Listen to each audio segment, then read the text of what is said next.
Coming up tonight on Primetime Local News, Lloydminster's heavy oil show enters its final day. And the hotly contested land use bylaw goes through its first official reading at City Council. Plus more on a toy run held in the border city.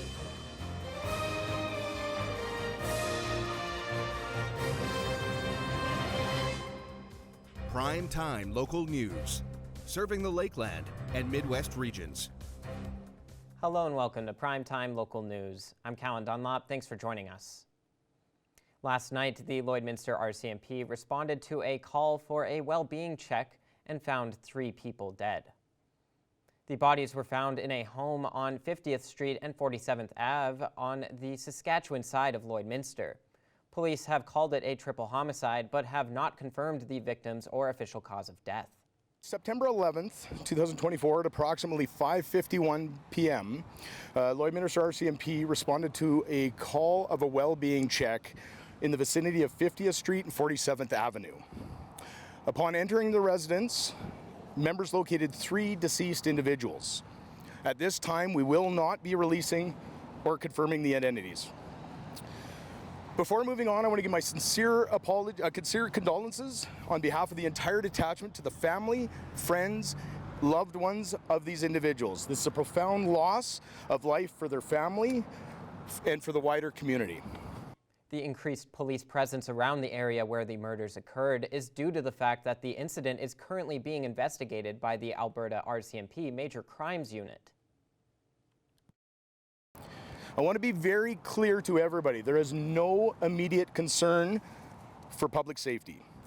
While I understand seeing more police presence can cause concern for folks, this is because we have people diligently working hard, to solve this crime.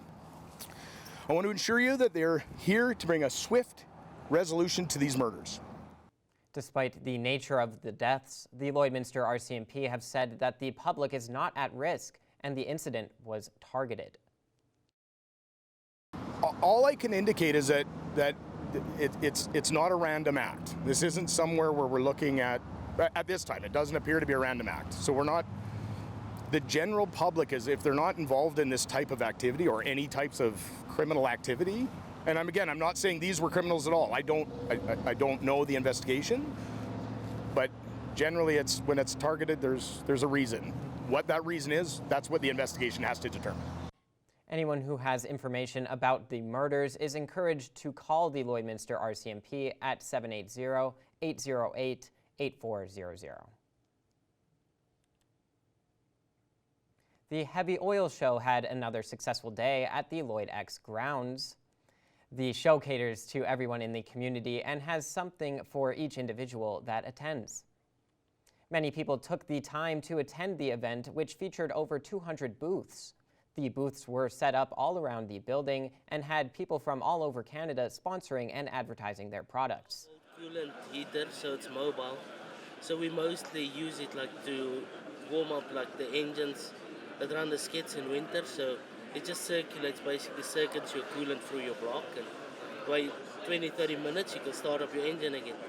The show is a time-honored event that dates back to the 1980s. It gives people the opportunity to get out into the community to support a great cause, which is why an event like this is very important to Lloydminster. It's very important that we are able to show that we want to support everything that's going on in Lloydminster and carry on with things going forward in the future. The show will conclude later today. And Lloydminster's land use bylaw, subject to public criticism, had their first official reading at City Council this week.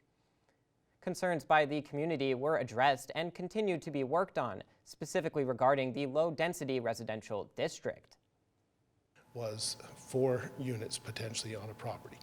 That has kind of been downsized to 3, and that was quite a discussion at council. There's certainly some pros and cons to build up to 3 units on one parcel of land, certainly in a residential setting.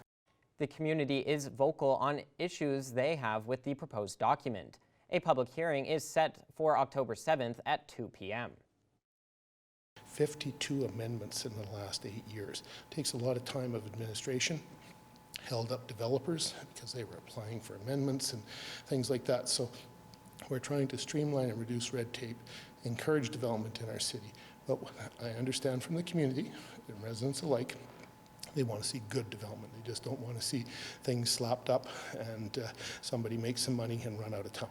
So that will be taken into account as the council moves forward. We've been talking about it all day. It is quite cold in the border city today. Yes, it is chilly, it's gloomy, and it is rainy. And that is unfortunately going to continue into tomorrow as well. Today we did see chillier conditions than what we've kind of seen over the last little bit. We went from 30-degree weather to what we're seeing today at 13 currently right now. And it's been raining pretty much on and off, mostly on all day today. Rain as though it is nice to have. It isn't. It's just a sign that we're getting closer and closer to fall and winter, and that's not always a great thing, but it is going to warm up as we get into the weekend, so that is always nice to look forward to. 13 degrees currently here in the border city, currently also out in Marwayne and in Bonnyville, also out in Edmonton, 13 degrees, 12 in Provost, Vermilion, St. Paul, Cold Lake, and in Lac La Biche. And then in Saskatchewan, 15 in Isla Crosse, 14 in Green Lake, Meadow Lake, St. Walburg, and then 13 degrees in Pierceland, Maidstone, Macklin, and in North Battleford. And overnight tonight in North Battleford, we'll experience periods of rain as well. Gloomy conditions, 12 degrees will be your overnight temperature, 13-kilometer-per-hour wind, so it may feel chillier than that, 12 degrees. And experience some rainfall. Into tomorrow, we're also experiencing some rainfall. 14 will be your daytime high, so it may feel a little bit chillier, and the rain will be on and off all day. Overnight tonight in Cold Lake, also experience some occasional rain and then drizzle. 10 degrees will be your overnight temperature with 15-kilometer-per-hour winds.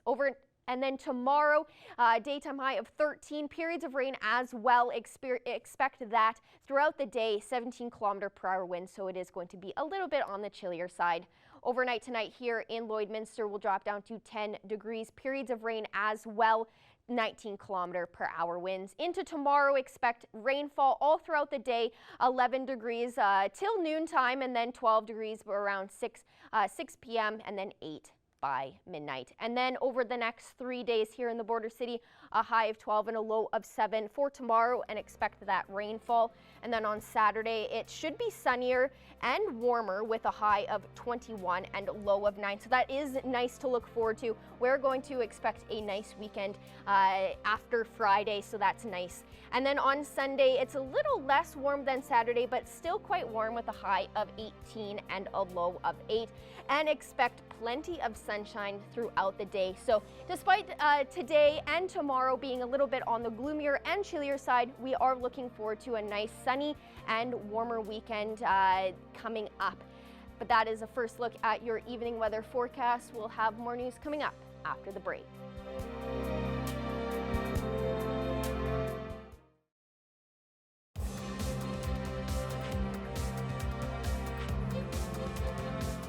The Holy Rosary Raiders football team is hard at work for another exciting season in the Wheatland Football League. Our Thomas Wildman has a season preview for the defending provincial champions. The Raiders have had an excellent start to their preseason, winning all of their games and have the team feeling very confident about the upcoming season. I think the team's looking better than ever. We're coming, playing hard every day. We're doing that good in really every game, every aspect of our defense, offense looking pretty sharp so far. Oh, we're looking pretty good. Probably the best year of the 3 years I've played, for sure. The Raiders will have a first week bye for the regular season, so they will have a few more extra games to help tune up the squad and be very ready for their first game of the regular season against the St. Paul Lions at the end of the month. Yeah, I mean the first 3 exhibition games that we had scheduled were, against bigger schools, and we try to do that at the start just to kind of test our guys and see where we're at and see how we match up. And the hope is that the game is going to be played at a high level with with lots of speed and intensity, and that really gets our guys set for league play. We've got 2 exhibition games more than we had planned on. But they're solid opponents, and it's going to put our kids in a good spot when we get into our first league game on September 27th. Expectations are high for the Raiders once again this year, as they hope to once again repeat as Tier 3 provincial champions. Honestly, just play hard and stay disciplined. That's the biggest two things, honestly. It's just staying disciplined every day, working hard, and doing all the little things right. Thomas Wildman, Primetime, local news. The annual Bordertown Toy Run is taking place this weekend as a way to raise money and toy donations for the children's hospitals in both Alberta and Saskatchewan. Abby St. John spoke with one of the organizers to get more information. Very happy to be joined here in studio by Chris Ketchum. He is one of the 3 co-chairs for the Bordertown Hog Toy Run. Thank you so much for joining me today. Well, thank you for having us. Of course. Now, we talked a couple months ago about this toy run. Now it is finally happening on September 14th, this Saturday. But first, can we start with, for those who may not know, this is the 13th annual, but for those who may not know, can you give a brief history of what the toy run is? Sure. So I'm one of the newer people to the group and as a co-chair this year. For far as I know, it was 12 or 13 years ago now. A group of local riders decided we should, give back to the community. They saw a need for some of the children in the community, and they said, let's go raise some money and some toys, and let's donate them to our local charities. So yeah, again, that was 13 years ago, and to date, they're approaching $750,000. And again, we're trying to do it for this year and many more to come. So yes, it's impressive, especially going on 13 years now. It's amazing, and it seems like it's just grown from where it started, which is amazing. Now, talking about this year, the 13th annual, what can attendees expect if they're new to the event, or even returnees, if there's anything new this year? How does the day work? Because this is a full day event. absolutely. So first, I'd like to say it's welcome to the entire community. It doesn't matter if you ride a Harley or ride a BMW or a Suzuki, it doesn't matter. We encourage everyone to come out. We start the event we're at Denham Chrysler, who's absolutely is our title sponsor, and very generous of them to host us again. So we'll be starting the pancake breakfast at 9 a.m. We'll be serving till about 11, and then getting ready for the ride itself. And that'll be kickstands up at 11:30. From there, we actually will then start our ride, and we can talk about the route if you like. So from Denham, we're going to turn left on Highway 17. We have the RCMP who will be graciously will be helping to block traffic, and there'll be about 20 of us in orange vests, also our road captains to help block traffic. So just wanted to say to tell the community that we'll have the right of way, and to thank you in advance for their patience. But we're going to head north to the main intersection on Highway 16 and 17, turn west and go down Highway 16, and then head out of town. So if you can't make it to the breakfast in the morning, come join on the streets and wave and check out the bikes, and people will have toys strapped to their bikes, and it'll be a great event. Usually we have around 100 to 150 bikes, perhaps more. The weather's supposed to be good. So it sounds amazing, and like you said, a lot of numbers, so a lot of turnout, and it's great to come together as riders. Like you said, it's open to any type of rider, so it kind of brings together a niche community as well. In terms of donations, how does that work? How can people donate, or in terms of toy donations, what are you looking for? yeah, absolutely. So first of all, we definitely collect toys. We can talk about that in a bit as well. But cash donations are welcome. You can get a hold of us if you haven't seen us on Facebook yet, or we have posters out there with all the contact information. One of the 3 co-chairs would be gladly help you figure out how to make that donation. But it could even be a silent auction gift. We also do raise money that way as well. So. And then for the toy donation itself, are you looking for brand new toys, gently used, or kind of so people have it in their mind what they need to do if they need to go out and purchase a new toy? Yeah, for sure. So we actually, one of the things we do with the toys, we not only give back to the local charities here, we try to do a special ride to either the Edmonton or Saskatoon Ronald McDonald houses and go and visit them and see the kids and drop off all these toys and extra donations. So usually we ask for new unwrapped toys and things like that, and then we'll get them all packaged up and brought to the respective charities. Wonderful. Now, for tickets, how can people purchase tickets? Who do they need to contact, or where do they need to go to purchase tickets for this event? Yes, absolutely. So again, you can call ahead and look at their contact information on the poster. But even at the day of the event, so at breakfast, if you want to come down and just get a ticket, the ticket's $40. It includes the entire ride and also the event itself and supper. And again, we can talk more about that. But if you can get it in the breakfast, it's great because it helps us solidify how many numbers for the meals and things like that. But yeah, you could also buy tickets at the Lloyd X WLS Center at the event itself. But wonderful. And now finally, just to reiterate the time, the date, and the location for the start of the event, and then where people can meet up if they can't make it to the breakfast. Yeah, for sure. So again, at 9 o'clock, we'll be serving at Denham Chrysler. Kickstands up, we call it. We'll be leaving sharp at 11:30 and again heading north to the Highway 16 and then heading west. And from there, we're going to go out of town to about the northwest area. We have a midpoint stop planned at Dewberry, so we'll be at the arena. And big shout out to the Dewberry Ag Society as well.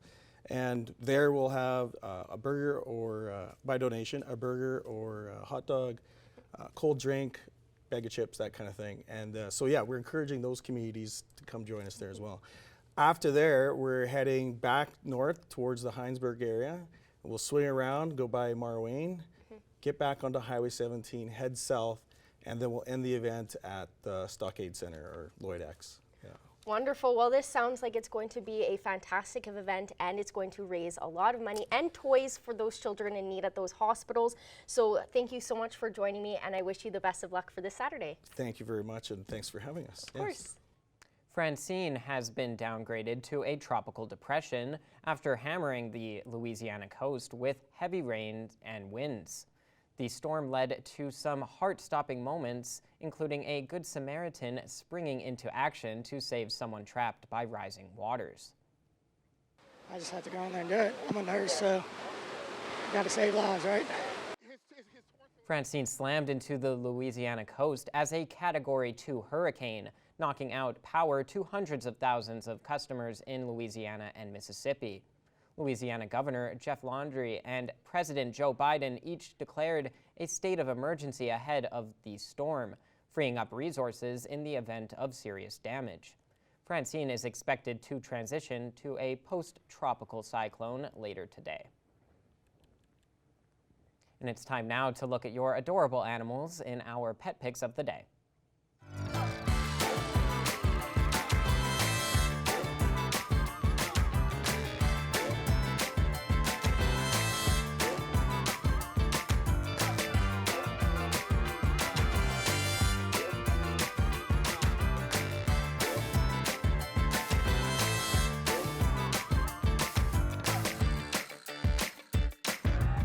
We want to see your pets. Send photos of your pet and their name to have them featured on Pet of the Day.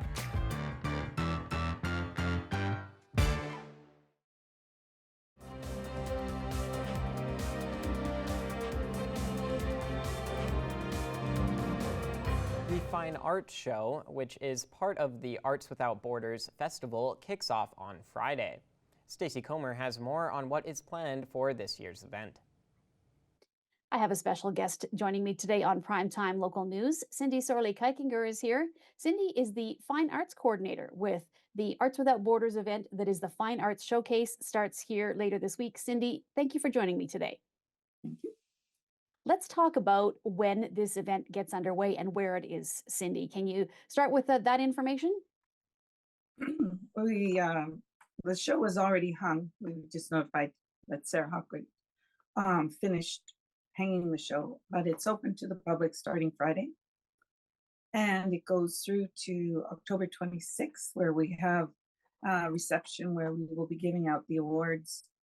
And you can meet and greet the artists as well as maybe quiz them on their work if you would like as well. All right, and how many pieces of art and how many artists do we have in the showcase roughly, Cindy? There's about 35 to 40 artists there, but and about 98 pieces in place. But we also have a virtual exhibit that for pieces that are oversized of our requirements for our hanging space, or people who are too far away and it's too expensive to ship the work, because we've got artwork that's even from the States this year. And what type of art is it, Cindy? It's all sorts of things. There's contemporary art, there's Western art, there's still lifes, there's portraiture, there's youth, there's, you name it, it's there. There's sculpture, there's jewelry. Pretty much if you can name it, it's there. And one nice thing about this too, Cindy, is that there's a People's Choice Award. So when you go through, you can take a look at everything and then you get to vote. So can you explain a little bit about what happens when the winner is declared? What do they receive for being the People's Choice winner? Okay, we instituted a People's Choice winner because the jurors, when they pick what they consider the best show, not always lines up with what the public think. And so we decide, well, we'll have a People's Choice Award. And the artist who gets picked from that, everybody, anybody who sees the show puts in a vote, and then their vote counted, and then whoever wins, wins. And they get a $500 check as the winning. And the best show gets $1,000. Oh, wow. Well, this is an event I know people look forward to, Cindy. If anybody is looking for more information just on the show or Arts Without Borders and everything that goes with that, where can they find that and what do they look for? Well, Arts Without Borders Arts Festival is got a Facebook page, has an Instagram page, and a website, which is artswithoutborders.ca. And you just look for Arts Without Borders Festival under Facebook and Instagram, and you'll find us there. And they have all sorts of postings there about the different events, when they are. The festival covers all sorts of things, and we've expanded it so it covers more than just a week. Before it was just a week, except for the art show, which carried on further. So it's easier for people to see all the events and not get wore out. So all the different events are listed on those sites and when they are. That makes a lot of sense to have it done that way too, Cindy. So once again, let's just let people know the day that the show starts, the Fine Arts Show, and when it wraps up and where it is, please. Okay, it's this Friday. I'm not sure what that date is. That'd be the 13th. There you go. September 13th through to the October 26th. On October 26th is the reception where they get the awards and you can meet the artists at that show at that time. All right, Cindy. Well, thank you so much for joining me today. It's a pleasure speaking with you, and good luck with everything with the show. Coming up after the break, our Abby St. John will have another look at our evening weather forecast.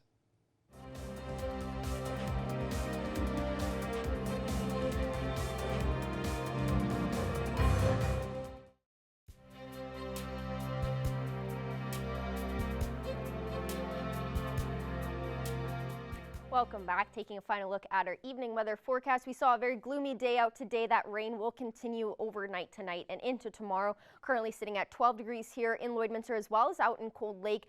They're also sitting at 12, 11 degrees out in Red Deer and Rocky Mountain House, 13 in Edmonton and Athabasca, and then it's a little bit warmer in Whitecourt at 16, 15 in Edson, and then 17 in Jasper. And then in Saskatchewan, 14 degrees out in Meadow Lake and Prince Albert, 16 in Melfort, 17 in Saskatoon, and 13 out in North Battleford. And up North in Saskatchewan, 13 in Uranium City, 11 in Stony Rapids, 18 in Wollaston Lake, 14 in La Loche, Buffalo Narrows, and in Flin Flon. And in Alberta, 11 degrees out in Fort Mac, 21 in High Level, 15 in Fort Chipewyan and Slave Lake, 17 in Peace River, and 19 in Grand Prairie. Down south in Alberta, a little bit cooler, 10 degrees in Coronation, Calgary, Banff, and Lethbridge, 12 out in Medicine Hat. And in Saskatchewan, 13 in Kindersley, 21 in Yorkton, 22 in Regina, 23 in Moose Jaw and Estevan, and 14 out in Swift Current. Overnight tonight in North Battleford will drop down to 12 degrees, periods of rainfall overnight tonight, and then 13-kilometer-per-hour winds, so it may feel chillier than that 12 degrees and with that rainfall. Overnight tonight in Cold Lake will be 10 degrees, occasional rain into drizzle conditions, overcast as well, 15-kilometer-per-hour wind, so it's going to be on the chillier side. And then overnight tonight across the region, more rain is expected, 11 degrees in Meadow Lake, and then 10 degrees in Bonnyville, Provost, Isla Cross, and Paradise Hill. There is rainfall expected in all those areas, about less chance in Isla Cross at only 25%, but for the most part, it will be rainy tonight.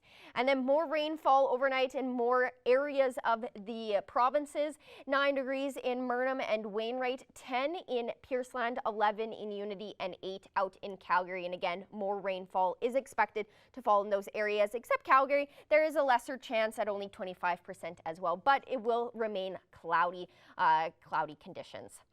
Overnight tonight here in Lloydminster, we're also experiencing some periods of rainfall. As we saw today, it was raining on and off throughout the day. And then we'll also be at a low of 10 degrees, 19-kilometer-per-hour wind, so that will be a bit of a factor. So it may feel chillier than that 10 degrees. And then into tomorrow, we are expected some more rainfall to happen. And it is cooler with only a daytime high of 12 and a low of 7. And then on Saturday, it warms right back up to a high of 21 and a low of 9 with a sunny skies, a little bit of cloud conditions, but mostly sunny. And then that sun is supposed to be bright and shiny on Sunday with a high of 18 and a low of 8. And then on Monday, to start your week off, a high of 20 and a low of 8 as well with a sunny day out.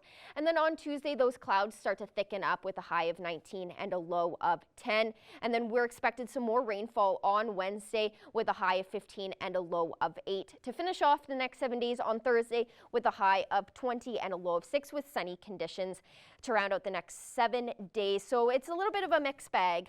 Quite the mixed bag there, yeah. Yeah, cloudy conditions, but then also sunny conditions to start the week off next week. So, but we are getting a little bit warmer into the weekend and next week to look forward to as well. Yeah, much better than how it is today. Yes. I'm regretting not bringing a jacket. I'm thinking about going outside right now, and I just brought this today, and I don't think it was enough. So yes, definitely need that for this weather. Yeah, that is all the time we have today for Primetime Local News. Thanks so much for watching, and have a great night.